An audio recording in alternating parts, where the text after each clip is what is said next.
Hier, il y a un dossier qui a été dévoilé. C'est apparemment le monsieur Langlais, qui est le patron d'Africom, 2 jours, je crois, ou 24 heures avant le coup d'État, il est parti pour rencontrer Ouattara, et Ouattara ne l'a pas reçu. Il n'a pas voulu le recevoir. Apparemment, les Américains étaient au courant que quelque chose était en train de se préparer au Niger. Et c'est pour ça que les Américains aussi, ils ne veulent pas se mettre côté français, parce que Ouattara, s'il n'a pas répondu, et ça, c'est par la presse arabe que j'ai eu cette information, c'est parce que il avait appelé Macron, et Macron l'Élysée lui a dit il faut pas le recevoir. Donc déjà, il y a un contentieux qui apparaît entre les États-Unis et la France de cette histoire-là du coup d'État.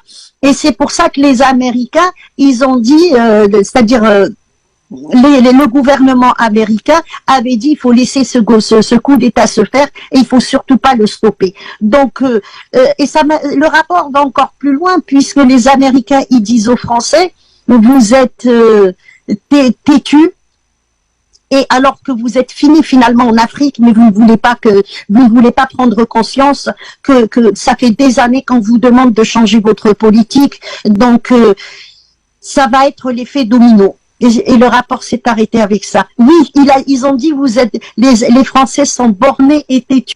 Voilà. Il n'y a pas de politique de l'autruche. Les Américains se sont prononcés dès le départ. Dès le départ, ils se sont prononcés, ils ont dit, d'ailleurs, je rappelle encore l'événement, dès qu'il y a eu ce coup d'État, le Premier ministre algérien est parti aux États-Unis, donc il a rencontré Blinken, et puis l'annonce a été faite conjointement concernant le coup d'État, et puis les deux pays préféraient que les choses se règlent avec une voie diplomatique. Et de l'autre côté, nous avons vu le chef d'état-major algérien qui est parti en Russie, qui a passé, je crois, 5 jours, si j'ai une bonne mémoire là-dessus. Donc, il y a eu ces 2 déplacements. Ça a fait l'équilibre, d'ailleurs, dans cette histoire. Que craignent les Américains aujourd'hui? Et j'ai toujours soutenu que le Niger était américain, que ça fait longtemps que la France avait perdu son hégémonie. La France avait quelques éléments, c'est tout, et c'est des éléments, voilà. Dès que l'armée a bougé, les éléments de la France ont bougé également. Donc les Américains, qu'est-ce qu'ils craignent? Ils craignent que s'il y a un vide, eh ben le vide sera remplacé par la Russie. Parce que au départ aussi, la première semaine, les Américains ont fait une deuxième annonce. Ils ont dit, au départ, on pensait que Wagner était derrière le coup d'État, voire même la Russie, mais finalement non, ce coup d'État n'a rien à voir avec l'implication de la Russie, voire Wagner. Ça a été dit par les Américains eux-mêmes, par des officiels.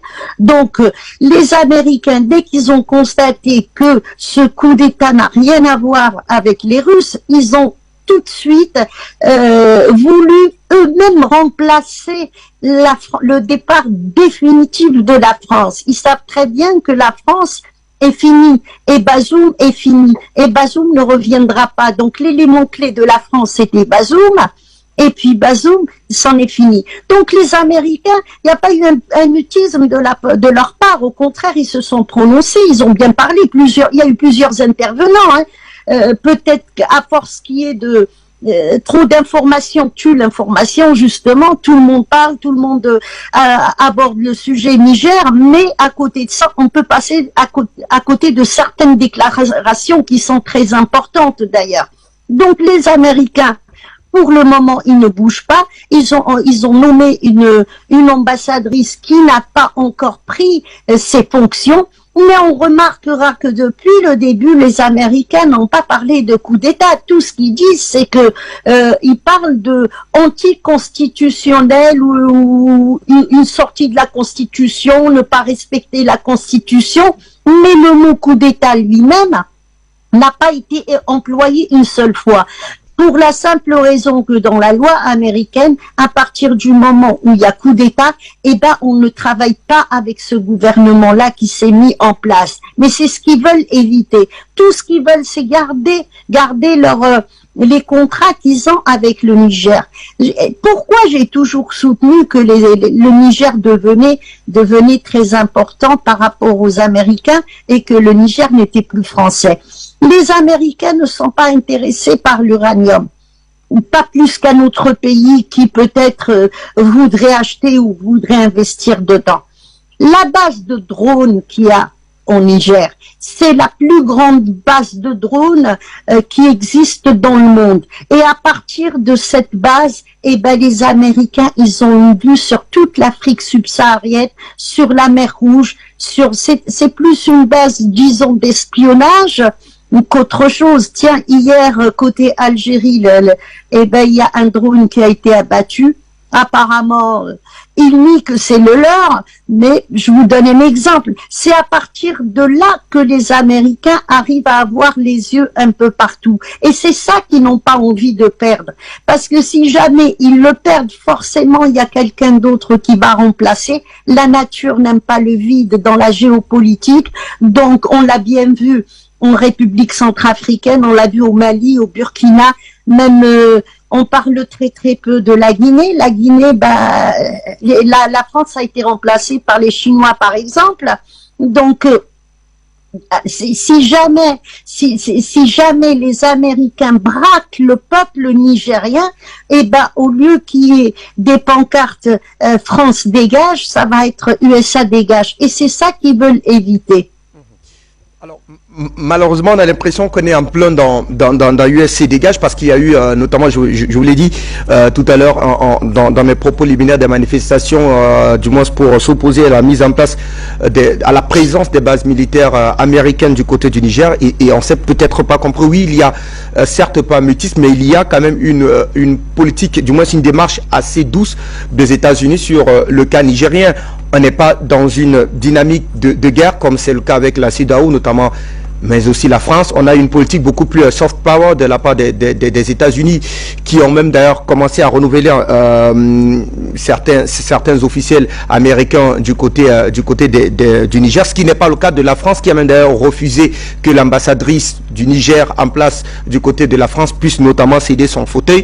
Alors, il y a quand même que entre puissances coloniales, on n'est pas du même avis, du moins on n'a pas le même angle de traitement sur le cas nigérien, ce qui laisse quand même croire que les États-Unis souhaiteraient peut-être un positionnement stratégique sur le cas du Niger. Vous dites tout à l'heure que les USA ne lorgneraient pas l'uranium nigérien, mais d'aucuns s'interrogeraient donc pourquoi avoir décidé d'investir autant sur les équipements militaires, notamment par la mise en place de ces bases militaires du côté du Niger.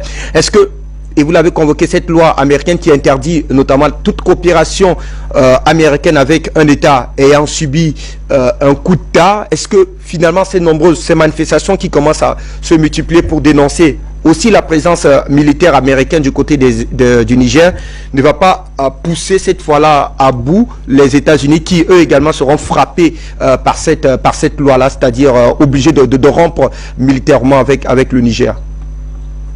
Je pense que ça, là par contre, je vous donne mon avis par rapport à tout ce que je sais sur ce dossier. Je pense que les États-Unis ne seront pas touchés.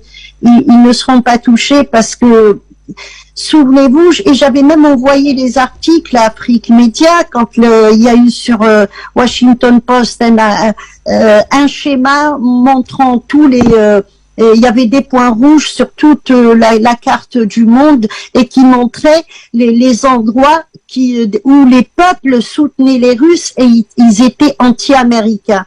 Le lendemain, nous avons eu New